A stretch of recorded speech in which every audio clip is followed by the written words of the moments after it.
In this installment of making my own classic Sonic physics engine, we're going through... Does that say the embodiment of pain and suffering? Odd. That's not even that good of an explanation on what we're making. Let's just see what Kranos had to say through the coding process.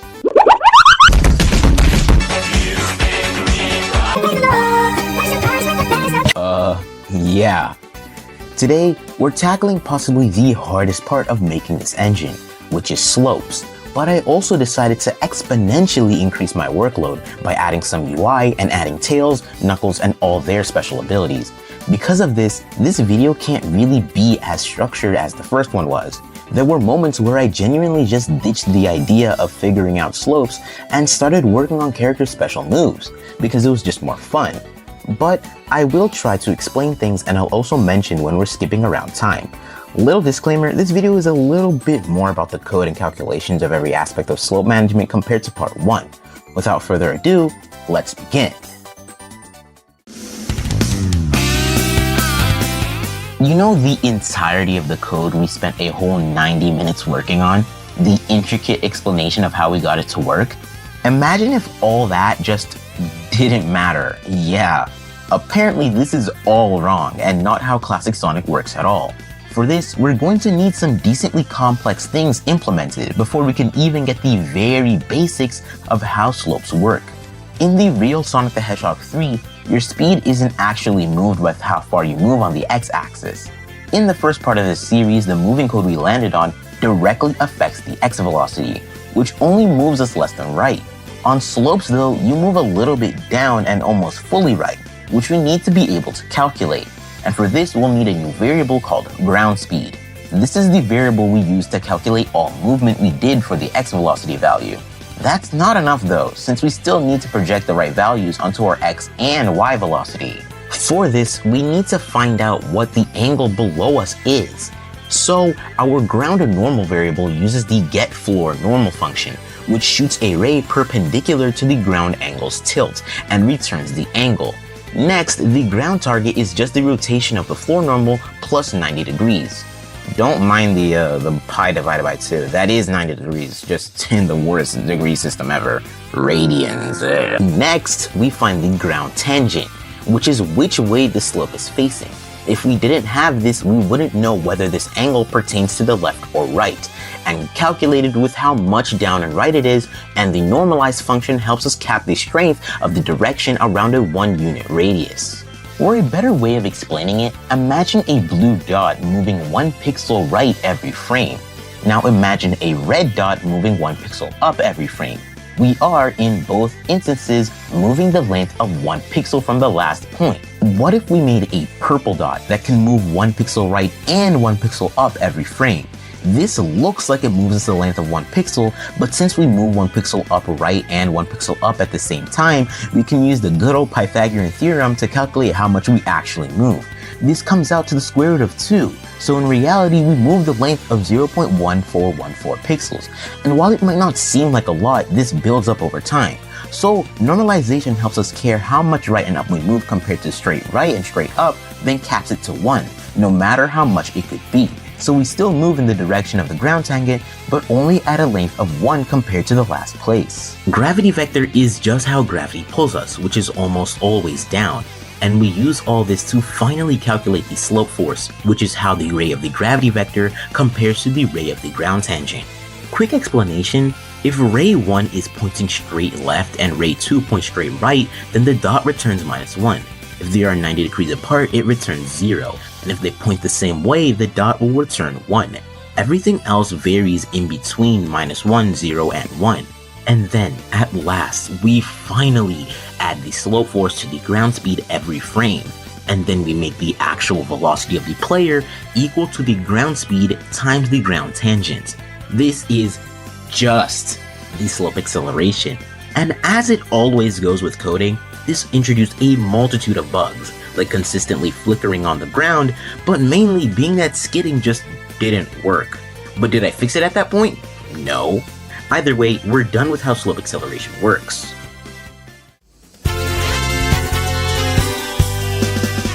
In part 1, the spin dash worked well functionally, but not really. Yeah, it works perfectly, but the entire part of releasing the spin dash is fake.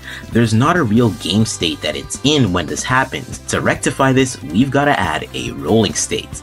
Rolling in classic Sonic is, as expected, very complicated, but the main thing of rolling is that when rolling, no moving physics work and the acceleration and deceleration takes control, but acceleration doubles and deceleration gets cut in half. This makes it so that you're able to gain a lot of momentum when sliding down slopes. This all in all sounds pretty simple, and it was, but the skid physics problem was also applying to my rolling problem, so I had to fix it. So what ended up being the problem wasn't in the skid or the rolling, it was because of my collision object. You see, up until now we've been using a capsule shaped 2D to determine where we will touch other colliders. This is a great collision object and it probably is the best one for Sonic, but on the flat ground, Sonic just kept leaving the ground for a single frame and thus cancelling the skid state. To fix this, we replaced it with a rectangle shaped 2D, and it works. Slope acceleration was just fine, rolling worked, and now they were bug free. But a new bug just had to arise. When you're going down a slope, it's amazing, works fine even, but when going back up slopes, the rotation kept constantly going back towards zero, which detached Sonic from the ground. Now, I could have tried fixing that, or I could just not. So I didn't. I was honestly bored of coding, debugging seemed literally impossible, and at this point, I was 2.5 hours into the 13 hours this part took me to finish. So I decided to come back to it later and move on towards the other aspect of this part, characters and basic UI. User interface is probably my least favorite aspect of game development, especially within Godot. It isn't necessarily hard like debugging or mapping out a plan for programming, but personally it's the most unintuitive and confusing part of Godot for me. So I wasn't exactly happy to start putting it in. I wasn't going to make it super complex, just a super simple pause menu where you can choose some options in your character. I started off with a panel across my screen, added the text for options, CD camera, and character select, and put in the check button and the drop down. Next was pausing the game. Thankfully, Godot has some excellent options for pausing the game, with the getTreePaused function, which stops all functions when set to true. We put all our pausing functions in a new game script, because the game scene is the scene governing everything. There's a multitude of several types of pause functions we could choose from, but the root is set to always, meaning it'll always be active even when you pause the game. This is crucial because if it wasn't set to always, once you pause the game, the ability to unpause pauses and then you're unable to resume.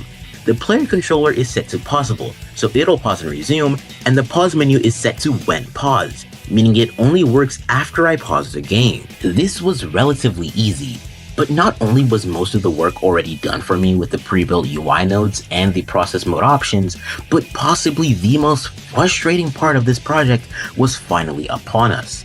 You see, because these options pertain to our player controller, we need these buttons when pressed to affect it.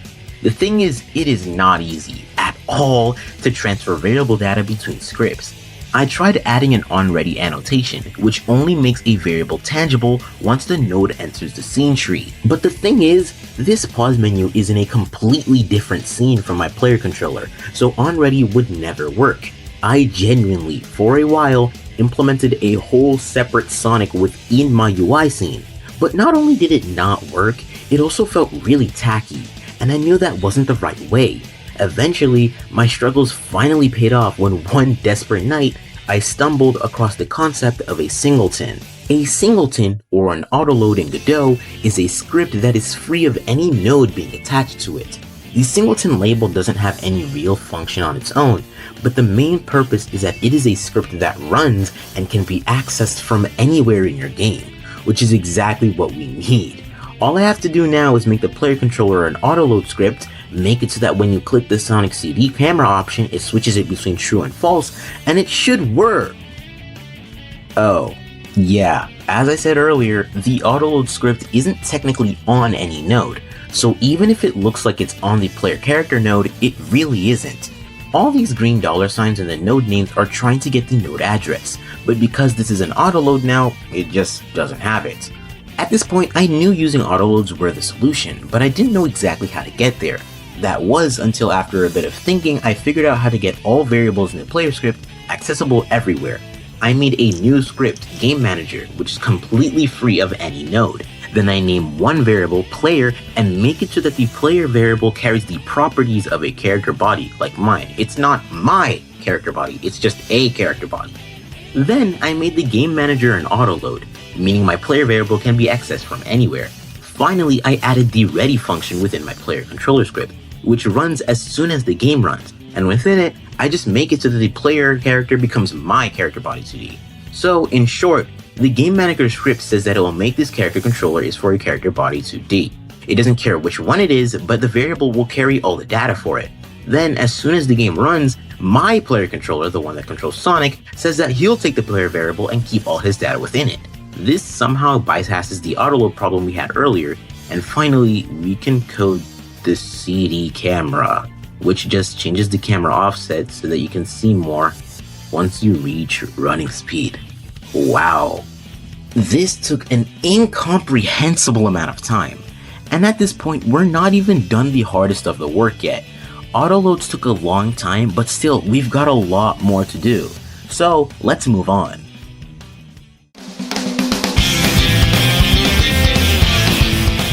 Character sprites were a really nice change of pace from all the confusion it took me to understand slope acceleration and autoloads, as overall it was really simple, but there was one major hurdle we had to overcome, in the form of Tails and his tails.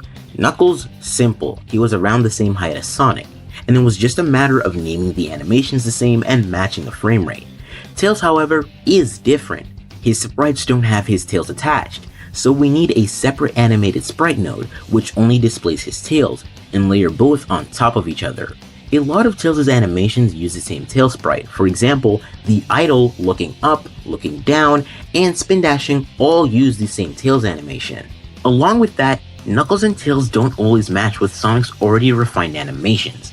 Because Tails is smaller than Sonic is, things like his jump animation just wouldn't reach the ground. So I had to manually check if those animations were playing, and if so, I had to change their global position within the world. And showing separate characters was about as easy as just making the right character visible with our main variable we use for handling everything character related, charbool. If it's 0, we're Sonic. If 1, Tails, and if 2, Knuckles. At this point, I probably should have moved back to fixing the slopes, but I was still too lazy. So now it's time to make some special abilities.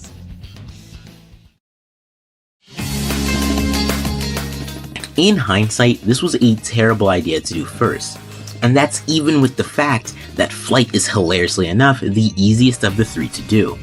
We set up our ability pool, which checks if the player is using their special move that frame. If so, then Tails special is true, which turns off traditional gravity and movement, and it starts a timer for 10 seconds. When in flying mode, Tails can fly by holding the spacebar. Every frame he does so, he decreases his Y velocity by 2, which moves you up. Yeah, Godot is weird like that. Negative Y velocity is up, and positive Y velocity is down. Just ignore it. Because of the way the flight works, momentum holds value here. So if you start flying when you're already moving down at faster speeds, you'll keep plummeting downwards. I capped the maximum amount that you can move upward to 100 pixels every frame, though you can only go up so far. Now that flying is working, let's work on falling. It's honestly a lot less complicated to implement. In terms of horizontal movement, it's nearly identical to ground movement, but there's a new variable that multiplies with max speed and max speed float, called fly float, which when flying is set to 1. In Sonic Roboblast 2, one thing I absolutely love about the gameplay, more on that in another video, is that as Tails you have 2 flying speeds, one when normal and one when he moves a bit faster when falling. I personally believe that this is genius because it allows you to just barely get over gaps, so I'm going to add it here. Unfortunately for me, I forgot I locked the player flying control once I got tired, so the effect just didn't have any effect, so we're gonna fix it later. We're almost done with flight for now, but there's one last obvious mechanic I need to implement: fast falling. When the player presses the down arrow as they are flying, Tails stops flying instantly and starts using the usual gravity. This is probably the easiest thing to add within Tails' fan-made moveset, so it was pretty simple to implement, minus a couple little bugs, like flying indefinitely and running on the ceiling and the walls. Really simple fixes, and I'm not even being sarcastic, but now it's time to work on the Insta-Shield.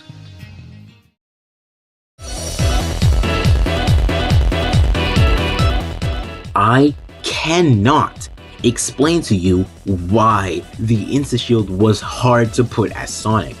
In theory, this is by far and large the easiest ability to put in, because at this point of the overall Sonic engine we're working on, we don't have any mobs or enemies, so we could just play the animation for now and fix all that up later when we add them. But I could not tell you why this took so much longer than Tails' flight. I first added the Sonic Insta-Shield sprite separate from Sonic and made it so that when I jumped in midair, the Insta-Shield animation would play. When it is finished, it should turn invisible again, except that's just not what happened. It would either just not play and freeze on frame 1, or continually play even after the animation finished. I tried adding a new animation so that they wouldn't be the same, telling it only to play the Insta-Shield sprite when it wasn't already playing it. It just did not work. I had to, for the first of many times, add variables working with the special bool, which I obviously named Insta-Cool and Insta-Bool.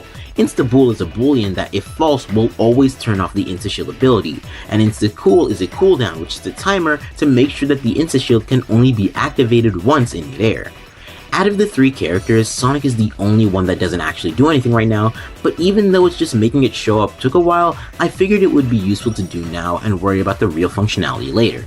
But finally, it's time to go back on what I've been running away from all this time: slopes.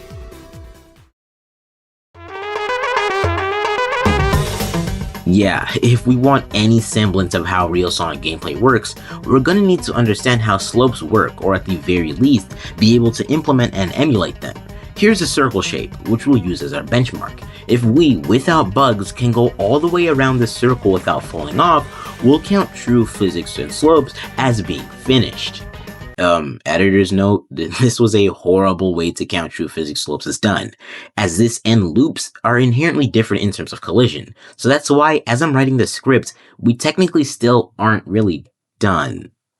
Anyway, just act like I didn't say that. I started off with not letting the dough decide the floor normal, we'll instead use rays. Just like the ground can shoot rays out from itself, we can manually add our own ray to do a lot, like knowing what exact position the ray touches the ground and what angle it hits the ground at.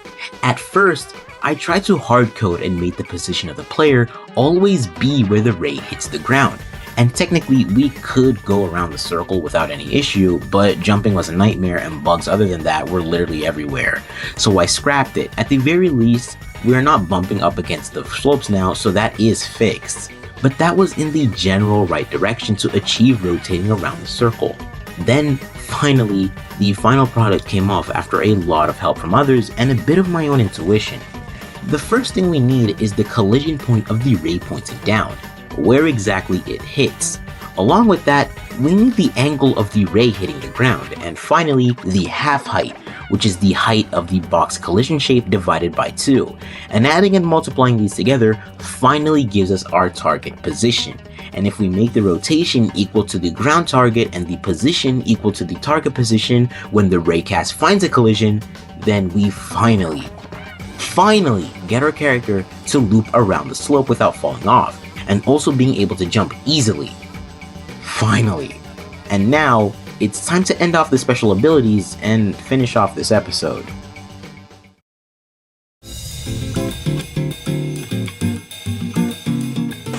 There had been a very good reason why I decided to leave Knuckles' special ability for last, because while he wasn't the most difficult to implement, it definitely had the most intuition-based structure and the most states out of any. Tails had 1, Sonic doesn't even have 1, and Knuckles has 4. When Knuckles presses the space button when in midair, the ground movement turns off, and the Y speed gets set to 0, meaning the player stops dead in the air. After the frame it starts, gravity is always at 16 pixels down every frame. If Knuckles is facing left, every frame advances by 2 pixels on the left, and vice versa for the right. A little bit of a point of internal conflict I had when coding, up until right now, there's no real limit on how fast Knuckles can go. So if you rev up a full power spin dash on a high cliff and then jump into a glide, Knuckles will gain absurd levels of forward velocity that will keep building. In the real Sonic 3, there was also no cap for gliding, but I feel a high cap like 1200 or 1400 would do well. Either way, switching directions is definitely the most jank, as it just inverts your X speed over a period of time. One of my favorite little quirks of Sonic 3 is to balance Knuckles' glide velocity and have the same forward-facing sprite. But because I wasn't able to get the switching to work exactly, while the gliding isn't rancid, you technically drift across the X-axis.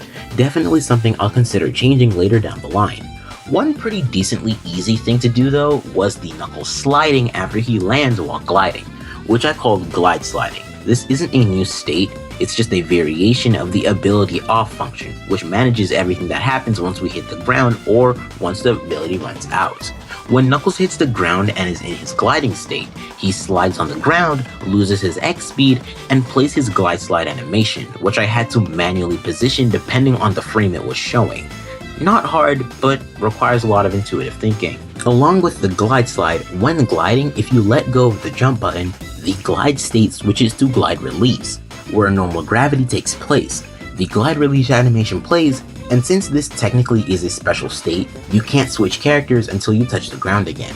Very simple state that really is just a retexturing of the jump animation, but you not being able to move. If you are in the glide state and a new ray called the glide ray finds a collision, you grab onto the wall and enter the climbing state. Within this state, the game always deletes all X speed, and also makes you always go to where the ray meets the wall. There's no gravity here either, and when you press up on the keyboard, you constantly move 32 pixels upwards every frame, and vice versa for going down. There's a few ways to leave the climb state, each of which I'll go through. Firstly, if you're on the wall and you climb down to the floor, the ability boolean turns off and you just get off the wall. No horizontal boost off the wall, you just detach on default. Pretty simple. Secondly, if you climb high enough to get to the end of a wall and the glide ray doesn't detect a wall to collide with, the game will check how the glide ray is rotated, and based on that will move you 19 pixels to the left or right, along with 13 pixels upwards. This all happens instantly because while I tried my best to implement the exit climbing animation, the colliders interacted weirdly, and in all honesty, it's not something I'm necessarily careful about, and fixing it wouldn't be too difficult. And lastly, jumping off the wall, which for some reason would just not cooperate with me. I tried flipping the character around, flipping the guide ray so that it would no longer collide, just turning it off, nothing worked. I ended up just giving up, and when you jumped, you manually got the wall removed off of you and placed 100 pixels away instantly. And in fact, at the time I had declared this part done, Knuckles was still broken. But that's where post-recording comes in.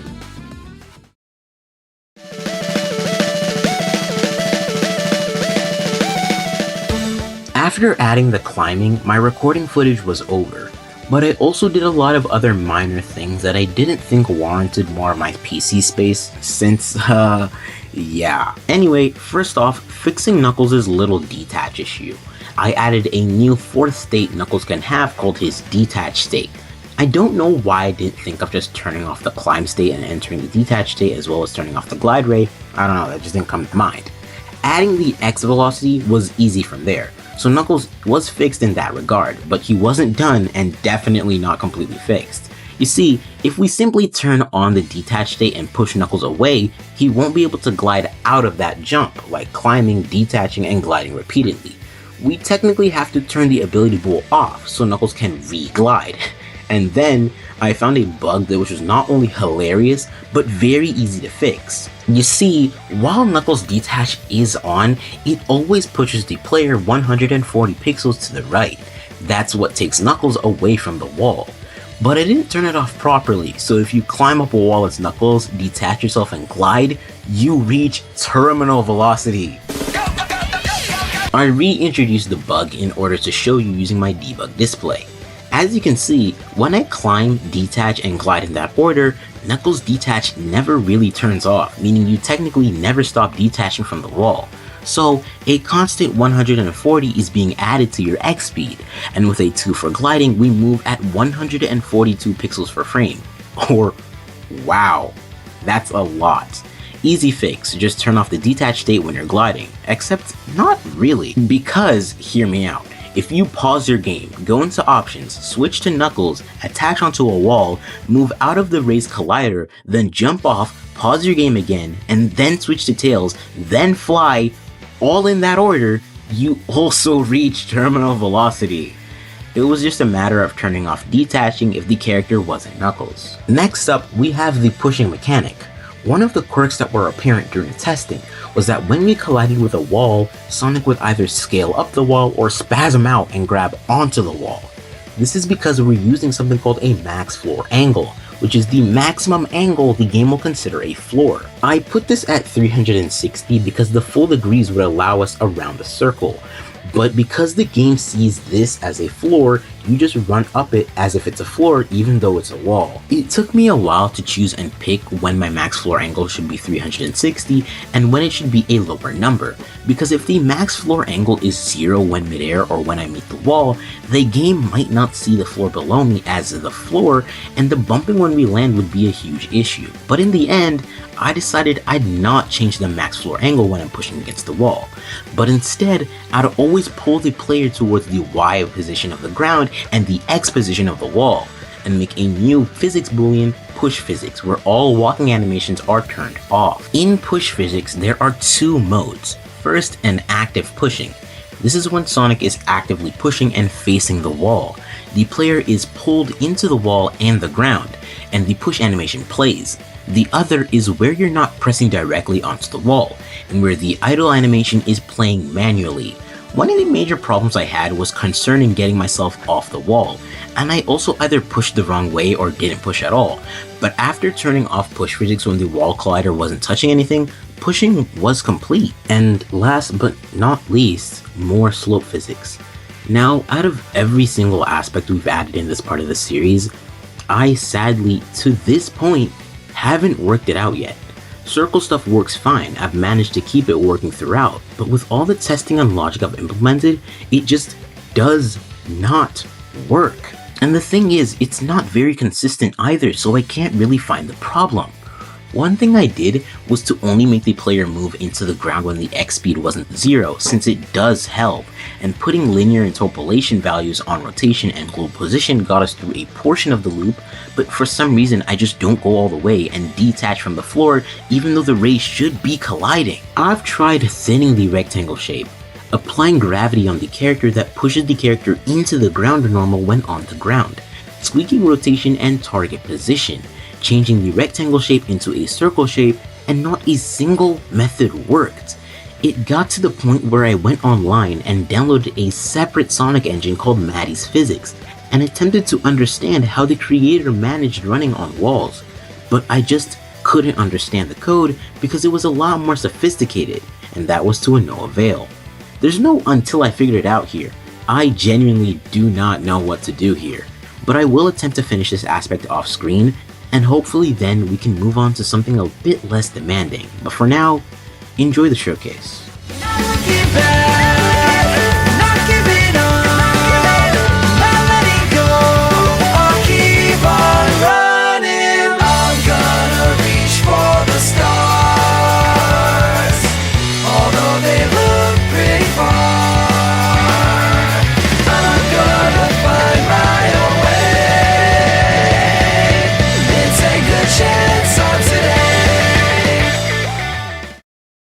And that's about where I want to end this video.